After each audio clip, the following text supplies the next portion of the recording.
Let's carpe that diem, people. Come on. Here we go. Let's do it. How about this? Wednesday, the 22nd of July of 2026.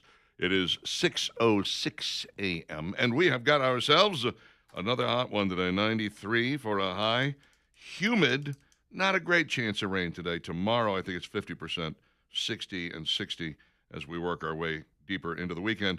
So 50% chance tomorrow. 93, 91, 90, 89. Little by little, the temperature goes down, but it makes up for it by being rainy. And that rainy, of course, leads to what?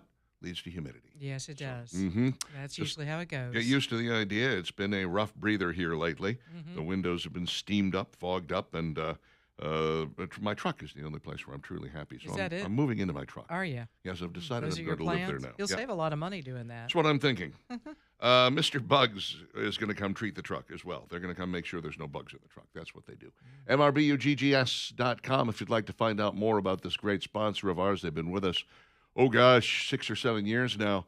They've been at this now for 45 years, good Lord, doing the same thing. They started as a small little location down around Montgomery, and they didn't really have a choice but to grow because people kept spreading the word about how great they were, and next thing you know, they had to expand and expand and expand, and eventually they ended up taking over the entire state, and they do work in the entire state. If you're down around the Clanton area, they've got a new office there that can help you out. If you're up in the Madison area, and I'm talking to people who can hear me on the app because we still have our little tower problem going. I'm not trying to trivialize our little tower problem. It's a big tower problem. It's a big tower problem. But you know what? Mr. Bugs will take care of any and all of your insects, your small rodent control, your termite bonding, your mosquito reduction. It's what they do. They do it better than anyone else.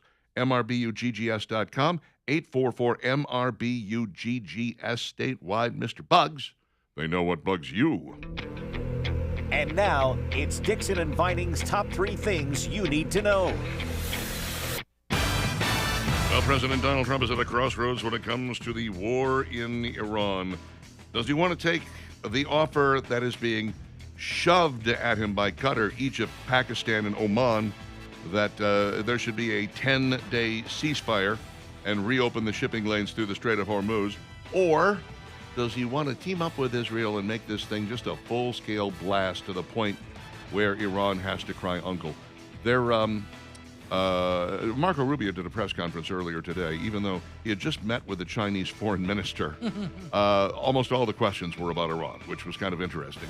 And he said inflation in Iran is off the charts. It is 200 million of their coin, whatever it is, to $1 right now. Yeah, they're in bad shape. Yeah, that is. Aside from us taking out their military and all of their capabilities, economically, they're in really bad shape. That would matter a lot if the leadership there cared at all about the people. They don't. But they don't. Much in the same way, Cuban leadership doesn't care about their people, which is why they're really just more interested in holding on to power. This is what they want.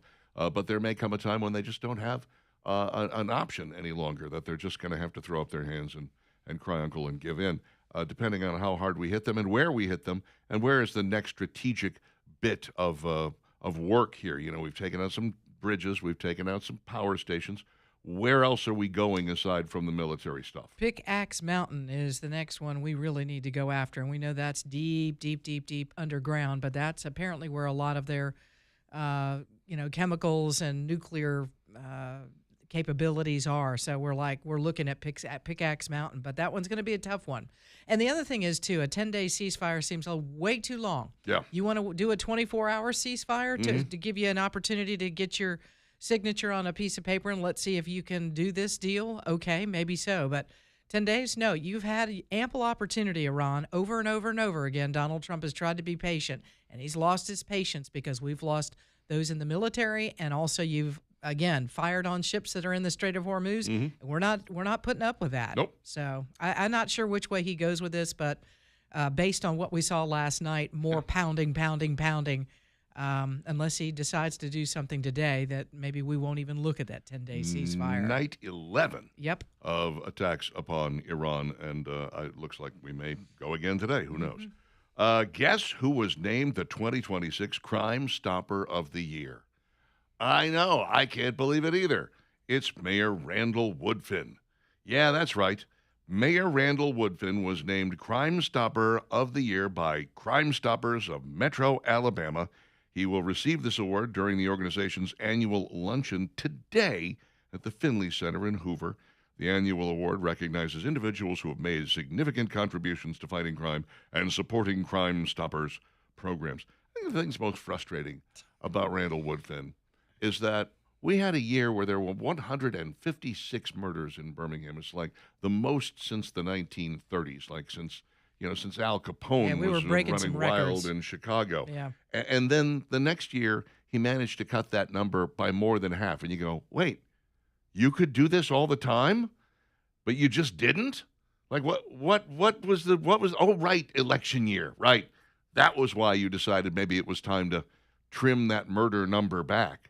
But good Lord, it's very frustrating when you say you could have done this at any time and you waited until election year to bring that number down. There's a lot of brothers and mothers and wives out there who don't have their, brothers and children loved and ones, husbands as a result of that huge murder rate that took place. Now, in a lot of cases, let's face it, these are gangbangers shooting each other, drug dealers shooting each other, and usually when that happens, I kind of look at it and go, hey, I win. But everybody does have the chance for redemption, but not if you're 6 feet under. That's exactly right. Yeah. And, you brought up a good point earlier this morning about some of the things that he did and said on social media, talking to some of the gangbangers and the switches and things like that. Yeah. It's like, and it does. It seems very odd that we went through a period of time where things were pretty bad in Birmingham with a number of homicides, and then all of a sudden, you get close to an election year, and somehow we start doing chop. Let's start making some arrests. Let's start doing something about the crime in Birmingham. Remember when he sent out the tweet that was just like asking the gangbangers to stop killing each other? Hey, Yep, guys, pretty much. could you do me a favor and just stop killing each other? That'd be cool. And You're is like, this what are that you award doing? is for, Yeah. really? Well, sure. You asked nicely, and they'll pretty Mm-hmm. much always stop killing.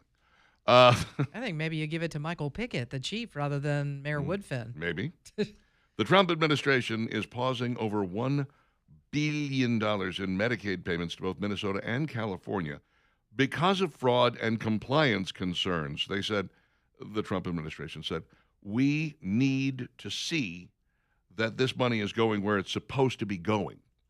And we're concerned about that because we're not seeing that. We are seeing instead examples of massive fraud, and we're worried about that.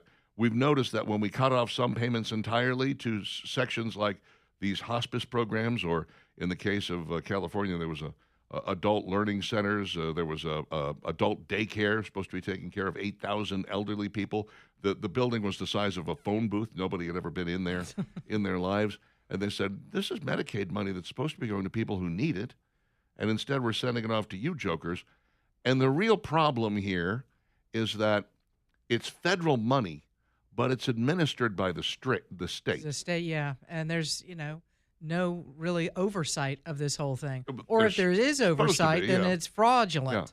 Where is the inspector general who's supposed to be keeping an eye on these things? Well, they're not keeping an eye on these things. And since it's not their money, the states are a bit profligate with it.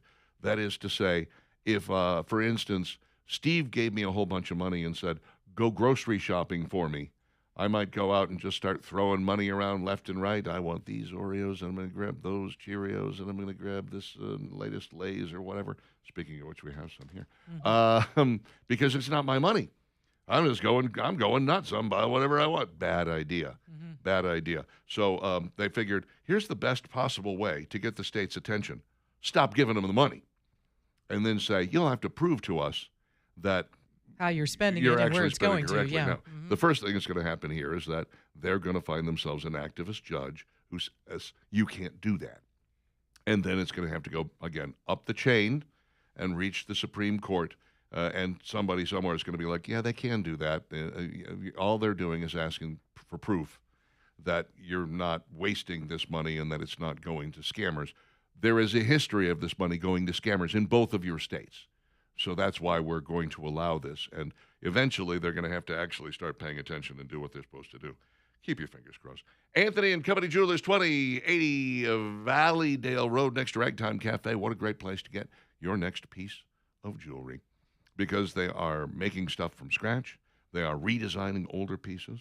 They just have a huge selection of very unique and interesting jewelry there. And unlike a lot of places where, they space the jewelry 7, 8, 10 inches apart in the case, this jewelry right on top of each other because they've got a huge selection in a store that's just not massive. I mean, it's not a warehouse or anything like that, but it is good size. And once you get there and you see what they have, oh, baby, you're not gonna shop anywhere else, especially once you see the prices, because the prices are so low, they can't afford to have a sale. Find out more at anthonycojewelers.com, anthonycojewelers.com, or just drop by 2080 Valleydale Road next to Ragtime Cafe, Anthony and Company Jewelers.